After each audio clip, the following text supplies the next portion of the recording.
Hey everyone, and welcome to lesson 6 of our beginner guitar course. Today we're actually going to be looking at the chords in the key of G. And just how we looked at the chords in the key of C, we're going to be focusing on the 4 main chords of that key. So the nice thing with this is we already know 2 of the chords in the key of G from the key of C. And those chords are our G chord and our C chord. So I'm going to go over those briefly, but if you want more detail on it, check out some of my previous videos just to get a bit more of a walkthrough of playing those chords. But first we're going to look at our G chord. And that's going to start with our pinky finger on the 3rd fret of our high E string. Now I'm going to show you the first way of playing it from last time because I think that's actually easier to do in the key of G, which is taking our index finger on the 2nd fret of the A string and our middle finger on the 3rd fret of the low E string. And that sounds like this. And that is our G chord. Then next, our C chord is our 1st fret index finger of the B string. Then we've got our middle finger on the 2nd fret of the D string, and our ring finger on the 3rd fret of the A string, and it sounds like this. And that is our C chord. Okay, so that's what we already know. Now let's move to our new chords, which are our E minor and our D. The E minor is actually pretty simple to play. You're going to be taking your middle finger and placing it on the 2nd fret of the A string. Then your ring finger goes right beside it on the 2nd fret of the D string. Okay, so they're side by side, very similar to the A minor chord that we've learned, where you have these fingers together, except you don't have the index finger holding anything down. And it sounds like this. That's our E minor. If this was a difficult thing for you to do last time with the A minor, having these 2 fingers side by side, then you may still find some difficulty in this chord shape. But hopefully you've been working on that A minor, and this is a lot more comfortable for you to do now, where you can get that E minor fairly quickly. Okay, so we've got that one. Now we can move on to our D chord. Our D chord is played by taking our index finger and putting it on the 2nd fret of the G string. Our middle finger goes on the 2nd fret of the high E string, and right in between on our B string, you take your ring finger and put it on the 3rd fret, and that sounds like this. So that's our D chord. The difficulty that you may have with this one, because we haven't really done a chord shape like this before, is you've actually got one string that you're holding down sandwiched in between 2 other strings that you're also holding down at the same time. And you may find, if you haven't really gotten that technique of getting your fingertip coming right down on top of the string that you want to touch, if you haven't got that quite figured out yet, you may actually be muting either your G string or your high E string with that ring finger. So take some time with that. Really make sure that you're just holding down one string on each of these fingers and you're not touching the other ones nearby. And you're getting that full clear D chord. Okay, but once you've gotten that, you've got the 4 chords that you need to play a lot of songs in the key of G. So we're actually going to use these chords to play a song today, and that song is Journey's Don't Stop Believing. The nice thing with this song is it's using these 4 chords in the same order over and over again throughout the song. And what we call this with chords together is a chord progression. And all that means is that you're looking at the order in which the chords appear.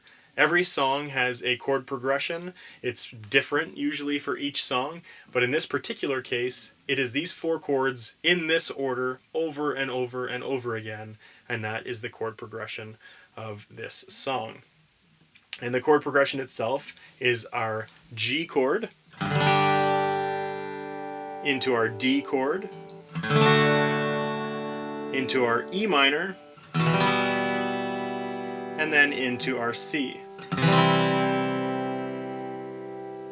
Okay, and that progression goes over and over again.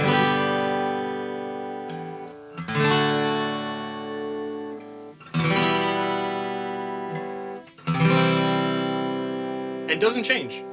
Over and over and over. All right, which is helpful for this particular song. Now, the other thing I want to show you just before we jump into this song itself is a different strumming technique that we haven't covered so far. And the reason I want to show you this is because it adds to what we already know, but it's going to push you a little bit. And I want to keep pushing our strumming abilities every time that we learn a song. So what works really well for this one is instead of just playing our 4 down strums like we normally do, we're actually going to double that up. And because this song is in 4/4 time, like other songs we've looked at, we can play those 8 strums in 4/4 time. So we've got 1, 2, 3, 4, 5, 6, 7, 8. 1, 2, 3, 4, 5, 6, 7, 8. And we're playing bars with 8 strums instead of 4. They're all still down strums, but it makes the song feel like it's moving a lot faster than it actually is because there's a lot more going on in our strumming hand. And what I like to do is actually just rest my fingers slightly, my ring finger and my pinky finger, on the pick guard of the guitar, so that as I'm strumming I kind of have an anchor point to help me build a bit of consistency to my strums, but it also keeps me from using more energy to move my entire arm. And you'll probably find, because you're just, maybe doing this for the first time, that your arm may get tired from doing this strumming because you're not used to maybe strumming as much as this throughout a song. But keep working on it, take a break if you need to, and really push yourself to get to the point where you can play this whole song with this strumming, because that's going to help build that endurance in your playing and give you another technique that you can use for other songs in the future. So the song itself, it goes like this.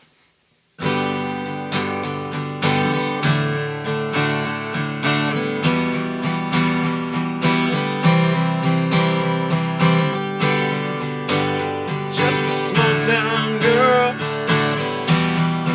living in a lonely world. She took the midnight train going anywhere. So you can see, I didn't change the progression. It's the same thing. G, D, E minor, C, over and over again. You may have also noticed that we're in 4/4 time, but each chord gets 1 bar. So 1 bar each, over and over, repeated progression, makes this song actually pretty simple to be able to play through. And I'll show you 2 other portions of the song just to prove to you that it's the same progression. So we'll jump ahead a little bit into the next portion. Strangers waiting up and down the boulevard, their shadows searching in the night. Right? Or the part that everyone knows, the Don't Stop Believing portion, that goes like this. Don't stop believing. Hold on to that feeling. Streetlights, people.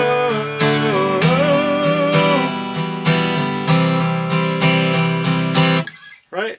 And that's the whole song. It's the same progression over and over again, and then you're just learning the lyrics if you're singing along or if someone else is singing with you. So that's it. That's using those 4 chords that we are looking at in the key of G. Realistically now, what you can do is play a lot of songs in the key of C or the key of G just by Google searching 4 chord progressions and see what songs come up. And a lot of them, like Don't Stop Believin', are just the 4 chords. And in some cases they're like this, where it's just the 4 chords over and over again throughout the entire song. So you're just learning the progression one time, and then after you get that down, you're not focusing on that progression as much because it doesn't really change. I've also made a video where I show you a different way of playing a lot of these chords that you've already learned that I find a bit simpler and to actually take your mind off of the full changes of the chords. And I'll demonstrate that quickly for you. For this particular song again, if I'm using those chords, then it would be like this. And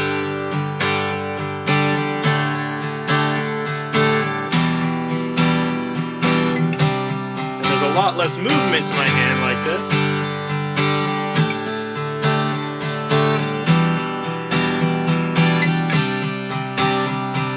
So if you'd like to learn these chords, then check out this video that I made in the past, just showing you some of those and how you can actually take the chords for the key of C and the key of G with a capo, which is actually this handy little tool here, and clamp along the neck to change the key of the song quickly. I'm going to still be covering keys in probably my next video, so you can learn a little bit more about that and understand what keys are and how they work and why that even matters. But for right now, you've got 4 chords in the key of C, 4 chords in the key of G, and a whole lot of song options that you can jump into and start playing now. So I hope that this was helpful for you. And that you are just excited to be able to play another song and hopefully pick up a few more on your own, even outside of these lessons. If you have any questions or any comments you want to make, please feel free to write them in the comment section. And thank you so much for watching. As always, love you guys.